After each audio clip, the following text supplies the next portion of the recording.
আসসালামু আলাইকুম রহমতুল্লাহি ওয়াবারাকাতুহু। সম্মানিত দর্শক, সারা বাংলায় সাম্প্রতিক সময় এমন কিছু হচ্ছে যা আপনি দেখতেও পারছেন না, সহ্যও করতে পারছেন না, আবার বলতেও পারছেন না। অনেকটা রাগে ক্ষোভে আপনার অঙ্গ জ্বলে ছারখার হয়ে যাচ্ছে। আমাদের এই বাংলার হাজার বছরের যে ঐতিহ্য, জারি সারি ভাটিয়া যাত্রাপালা, এ সকল কিছুর মধ্যে আমরা একই সঙ্গে আমাদের যে ধর্মীয় বর্ণবৈচিত্র্য, হিন্দু মুসলমান বৌদ্ধ খ্রিস্টান, এগুলোর সক্রিয়তা বজায় রেখে আমরা চলে আসছি। সেই 60-এর দশকে 70-এর দশকে যে সময়টুকু আমি অন্তত দেখেছি, 80-এর দশকে এমনকি 90-এর দশকে, কখনোই কোনো হুজুর বা ইমাম সাহেব তিনি যাত্রা গান দেখতে গিয়েছেন, জারি গান শুনতে গিয়েছেন, সারি গান শুনতে গিয়েছেন, এই জন্য তাকে মন্দ কথা শুনতে হয়েছে আমি দেখি। বা আমাদের দেশে যে ঘটা করে দুর্গা পূজা হয়, সরস্বতী পূজা হয়, তো এই পুজোগুলো বলতে গেলে সার্বজনীন পুজো। এখানে হিন্দু মুসলমান বৌদ্ধ খ্রিস্টান এই পুজোর আনন্দ ভাগ করেছে। তারা পুজো দেয়নি, কিন্তু দাঁড়িয়ে দাঁড়িয়ে ছেলেরা, মেয়েরা, বয়স্করা, বুড়োরা সেই দৃশ্য দেখত যে হিন্দুরা কিভাবে পুজো করে। তারপর যাত্রাগান হতো, আলতি হতো, এরপরে আরও মেলা হতো, এবং সেই মেলাকে কেন্দ্র করে পুরো এলাকাতে একটা জমজমাট অবস্থা বিরাজ করত। এগুলো নিয়ে আমাদের ওই সময়টিতে যারা ধর্মীয় নেতা ছিলেন, তারা এখনকার যারা ধর্মীয় নেতা, তাদের চাইতে জ্ঞানে গুণে মান মর্যাদায় সম্মানে অনেক অনেক ঊর্ধ্ব স্তরের ছিলেন। যেমন ধরুন মাওলানা শামসুল হুদা পাঁচবাগী, মাওলানা হাফিজি হুজুর রহমতুল্লাহ আলাইহে, তো ওনাদের মাওলানা আব্দুর রশিদ তর্কবাগীশ, এরকম আরও অনেকের নাম বলতে পারবো। মাওলানা আমিনুল ইসলাম, মাওলানা মহিউদ্দিন খান, তারপর বায়তুল মোকাররমের যে খতিব ছিলেন মাওলানা উবাইদুল্লাহ সাহেব থেকে শুরু করে আরও অনেকে, প্রথিতযশ আলেম, যারা এই জমানার মতো ঠিক ঘুরে ঘুরে ওয়াজ করতেন না, বক্তব্য দিতেন না, কিন্তু তাদের মধ্যে যে আধ্যাত্মিক শক্তি ছিল, লক্ষ লক্ষ মানুষ তাদের মুরিদ ছিলেন, অনুসারী ছিলেন, এবং মন্ত্রমুগ্ধের মতো তাদের কথা শুনতেন। আমরা কখনোই তাদের মুখে নিজের দলের কাউকে কাফের, অন্য দলের কাউকে জাহান্নামী এই ধরনের বক্তব্য দিতে কখনো কোনো অবস্থাতে শুনিনি। এমনকি আমাদের গ্রামে যে হুজুর ছিলেন, যিনি আমাদের সবাইকে আরবি পড়াতেন, এবং সকাল থেকে গভীর রাত পর্যন্ত 12টা-1টা পর্যন্ত ঘুরে ঘুরে বাড়িতে বাড়িতে মিলাদ পড়াতেন। যত রাত হোক বাড়িতে যে কোনো অনুষ্ঠান হলে মিলাদ পড়াতেন।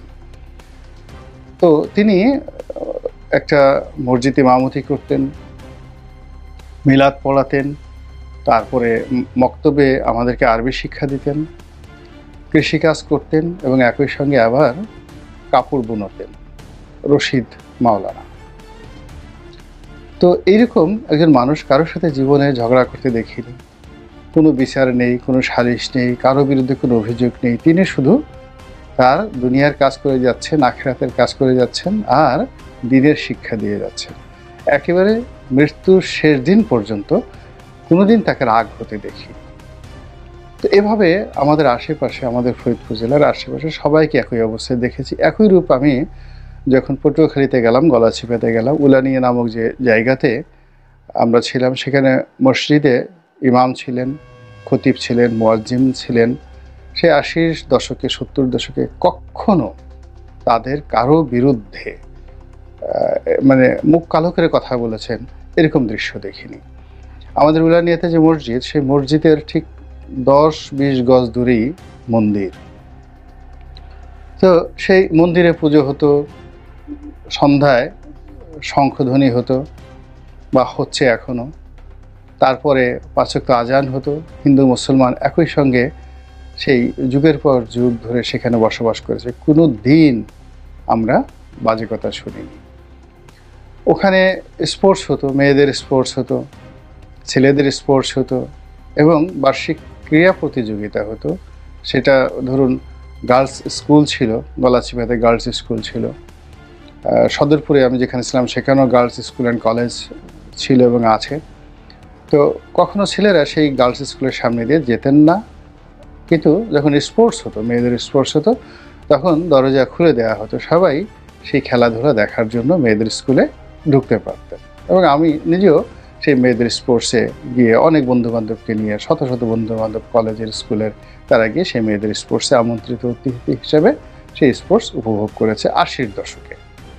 কিন্তু এখন হঠাৎ করে কি হলো যে মেয়েদের ফুটবল খেলা এখন খেলতে দেওয়া হবে না, এরপর মাজার ভাঙতে হবে, নাটক করা যাবে না, তারপর যাত্রা গানের কথা তো প্রশ্নই আসে না, এরপর অন্যান্য যে সকল সাহিত্য এবং সংস্কৃতির অনুষ্ঠান রয়েছে সব জায়গাতেই এত ভয়, এত আতঙ্ক এই নতুন বিপ্লবের পরে শুরু হয়েছে, যেটি এই বাংলার মাটি হজম করতে পারছে না।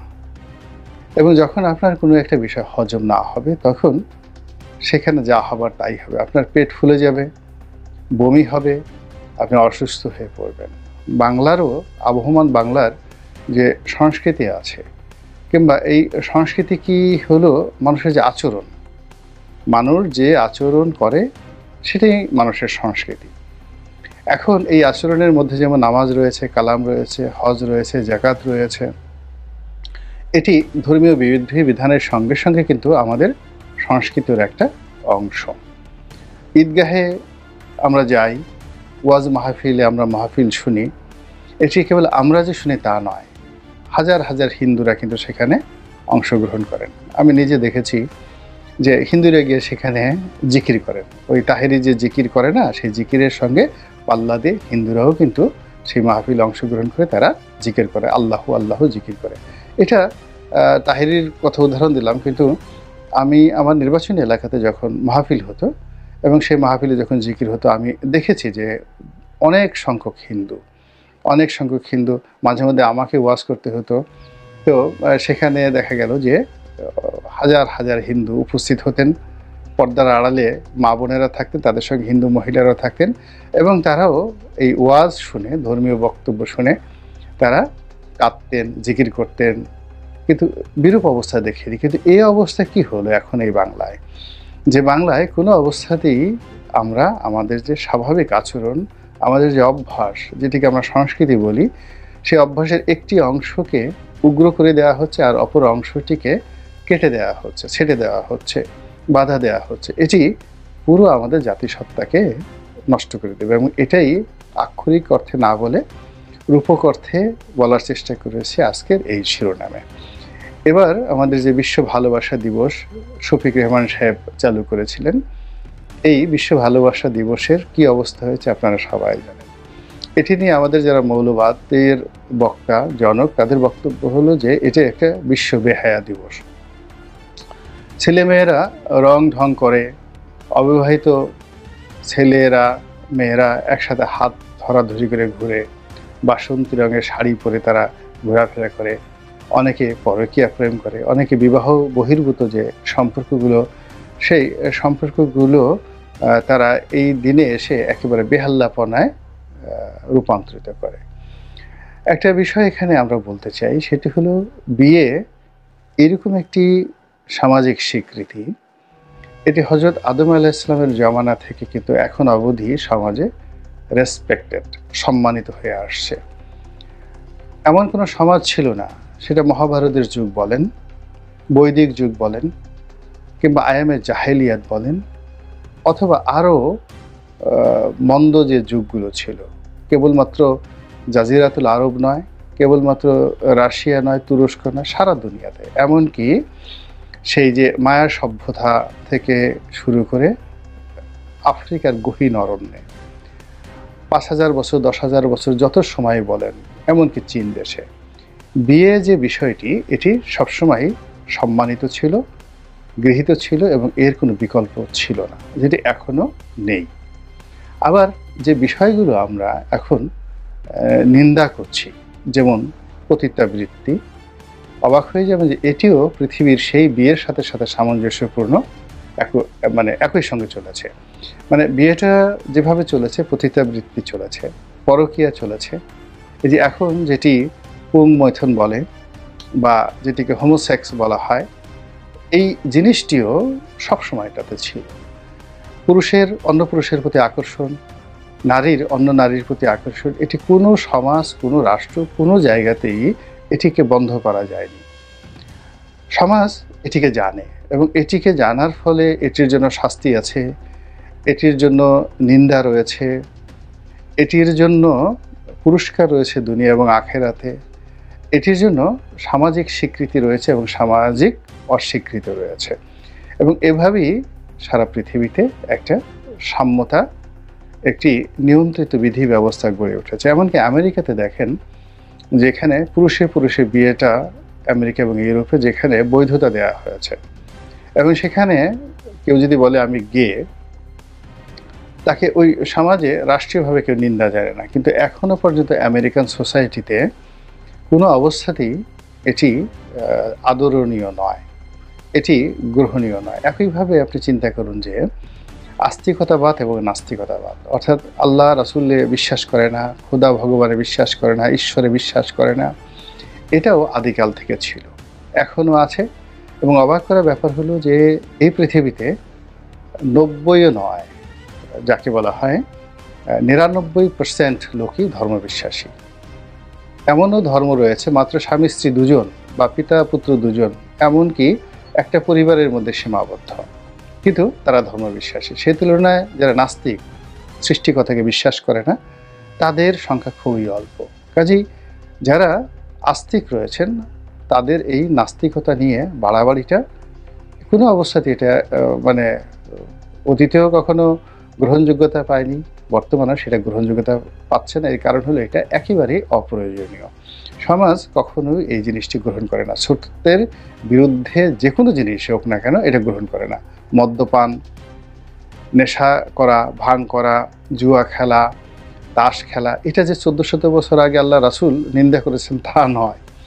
এটি সর্বযুগে, সর্বকালে সব ধর্মে নিষিদ্ধ। পাশা খেলা, জুয়া খেলা, ভাং খাওয়া, মদ খাওয়া, এই সকল জিনিস, তারপরে অবৈধ যৌনাচার, পরকীয়া, ব্যভিচার, আপনি দেখাতে পারবেন না যে পৃথিবীর কোনো ধর্ম এটিকে স্বীকৃতি দিয়েছে। ইসলাম এটাকে একেবারে, আজ যেমন আমরা আধুনিক এই সমাজে বৈজ্ঞানিকভাবে আমরা অনেক কিছু প্রমাণ করতে পারি যে এই অবৈধ সম্পর্কগুলো, এই অবৈধ কর্মগুলো, এই অবৈধ চিন্তাগুলো, এই অবৈধ বিনোদনগুলো, ভোগ বিলাসগুলো, এটি বৈজ্ঞানিকভাবে আমরা যেভাবে প্রমাণ দিতে পারি যে এগুলো শরীরের জন্য, স্বাস্থ্যের জন্য, মানুষের জন্য খারাপ, তদ্রূপ আজ থেকে ৫,০০০ বছর আগে যে ধর্মটি প্রতিষ্ঠিত হয়েছে তার অনেক তথ্য নেই, কিন্তু ১৪০০ বছর আগে একেবারে লেটেস্ট ধর্ম হিসেবে ইসলাম যে বিষয়গুলোর সঙ্গে বিজ্ঞানকে যুক্ত করা সম্ভব, সেই বিষয়গুলোকে সঙ্গে বিজ্ঞানকে যুক্ত করে, যুক্তি তর্ক উপস্থাপন করে, ইজমা এবং কিয়াস দিয়ে এমন একটা সিস্টেম করে দিয়েছে যেখানে মূলত উগ্রতার কোনো স্থান নেই। কিন্তু দুর্ভাগ্যজনক হলেও সত্যি যে আমরা এই ২০২৫ সনের বাংলাদেশে এসে এই কাজগুলো করছি। তো যেটা বললাম যে আমাদের এখানে যে শব্দটি ব্যবহার করা হয়েছে, আমরা যিনি ভাত দান করেন, মানে ভাতের আয়োজন করেন, আমরা তাকে সাধারণত ভাতার বলি। ভাতার শব্দটি আমাদের গ্রাম অঞ্চলে এটি গালি হিসেবে ব্যবহৃত হয়, কিন্তু তারপরেও এটি কিন্তু একটি, যাকে বলা হয় অর্থবোধক প্রমিত বাংলা, ভাতার।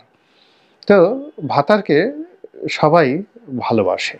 এখন ভাতার যে কেবলমাত্র স্বামী স্ত্রীর সম্পর্ক হতে পারে, অর্থাৎ পুরুষ ভাতার হবে তাও নয়, নারীও ভাতারই হতে পারে যদি সে কর্মক্ষেত্রে অর্জন করে। তো এইবার যে বিশ্ব ভালোবাসা দিবস বা বাংলাদেশে যেটিকে ভ্যালেন্টাইন্স ডে পালিত হওয়া নিয়ে যে ভয় এবং আতঙ্ক কাজ করেছিল, তারা মূলত ভাতার নন, তারা মূলত ভাতার নন, অর্থাৎ অভিভাবক নন। তারা কারো স্বামী নন, কিংবা তারা কারো পিতা নন, কারো কন্যা নন, কেউ নন। কিন্তু একটা অজানা শক্তি, একটা দুর্বোধ্য শক্তি ঠিক একটা কালচার, একটা নতুন যে কালচার শুরু হয়েছিল সেই কালচারটিকে আ হুমকির মুখে ফেলে দিয়েছে এবং সেটি আমাদেরকে কতটা উন্নয়নের পথে নেবে, কতটা যাকে বলা হয় পেছনের দিকে নেবে সেটা না বললেও মূল ব্যাপারটা হলো যে এই উগ্রতার কোনো দরকার ছিল না। দ্বিতীয়ত আমাদের যে পহেলা বৈশাখ। তো এই পহেলা বৈশাখ উপলক্ষে মঙ্গল শোভাযাত্রা এটা খুব পুরনো নয়, নতুন শুরু হয়েছে। হয়তো ৩০ বছর ৪০ বছর আগে এই মঙ্গল শোভাযাত্রা ছিল না। কিন্তু বিষয়টা হলো যে আমাদের এই জীবনে অনেক কিছুই নতুন হয়। যেমন আমরা এখন মাইকের ব্যবহার করছি। কিন্তু একটা সময় মাইক ব্যবহারকে হারাম বলা হতো। অনেকেই বলতেন। আমরা এখন প্লেনে চলছি। অনেকে প্লেনে চড়াটাকে একসময় হারাম মনে করতেন। আমরা এখন বঙ্গোপসাগর পাড়ি দিচ্ছি। অনেকে একটা সময় হাজার, হাজার বছর ধরে সমুদ্র পাড়ি দেওয়া, কালাপানি পাড়ি দেওয়া ধর্ম থেকে জাতি থেকে খারিজ হয়ে যাওয়ার নামান্তর মনে করা হতো। তারপর আমরা এখন আ যাকে বলা হয় বিদেশীদের সাথে মিশছি। তারপরে অনেক কিছু করছি। পেস্ট দিয়ে দাঁত মাজছি, পাউডার মাখছি মুখে, আলতাসনো পাউডার মাখছি। এমনকি সাবান দিয়ে গোসল করছি। কিন্তু এমন একটা সময় ছিল আ সাবান দিয়ে গোসল করাকেও আমাদের এই সমাজে হারাম বলে ফতোয়া দেওয়া হতো। এবং অবাক করার ব্যাপার হলো যে ইসলামের যে সকল নামকরা ব্যক্তি রয়েছে যেমন ধরুন আল বিরুনি, তারপর ইবনে সিনা। এই নামগুলো শুনলে আমরা এখন খুব শ্রদ্ধা করি না? কিংবা মাওলানা জালালউদ্দিন রুমি, উমর খৈয়াম, কাজী নজরুল ইসলাম। তারা কিন্তু সবাই সমসাময়িক যুগে উগ্রবাদীদের দ্বারা, ধর্মান্ধদের দ্বারা তারা কাফের ঘোষিত হয়েছিলেন এবং তাদেরকে মেরে ফেলার জন্য ফতোয়া দেওয়া হয়েছিল। তাদেরকে আক্রমণ করা হয়েছিল। প্রাণের ভয়ে প্রাণ বাঁচানোর জন্য তারা গা ঢাকা দিয়েছিলেন। কিন্তু সময়ের বিবর্তনে দেখুন তাদেরকে নিয়ে আমরা এখন গর্ব করি। তো কাজেই এই যে সামনে যে পহেলা বৈশাখ আসছে, সেই পহেলা বৈশাখে আমাদের যে ঐতিহ্যগুলো রমনার বটমূলে সেই যে গান বাজনা, তারপর পহেলা বৈশাখ উপলক্ষে সারা বাংলায় মেলা এবং পার্বণ শুরু করা, তারপরে পহেলা বৈশাখ উপলক্ষে ইদানিং মানে এই বছর ৩০-৪০ হলো পান্তা ভাত, ইলিশ এবং পান্তা ভাত খাওয়া। এই জিনিসগুলো এমন একটা আনন্দ যে আনন্দের মধ্যে কোনো গুনাহ নেই, যে আনন্দের মধ্যে কোনো শিরক নেই, কোনো বেদাত নেই, যে আনন্দ কোনো অবস্থাতেই অন্য কারোর জন্য ক্ষতিকর নয়। কিন্তু এই বিষয়গুলো নিয়েও আমাদের এই সমাজে কিন্তু নিদারুণ বাড়াবাড়ি হচ্ছে এবং বাড়াবাড়ি হচ্ছে বিভিন্ন সময়ে। সেই গত ২০-২৫ বছর ধরেই অনেকে এদের বিরুদ্ধে অর্থাৎ এই ভালোবাসা দিবসের বিরুদ্ধে, তারপরে পহেলা বৈশাখের বিরুদ্ধে নানা রকম কথাবার্তা বলে আসছেন। কিন্তু সরাসরি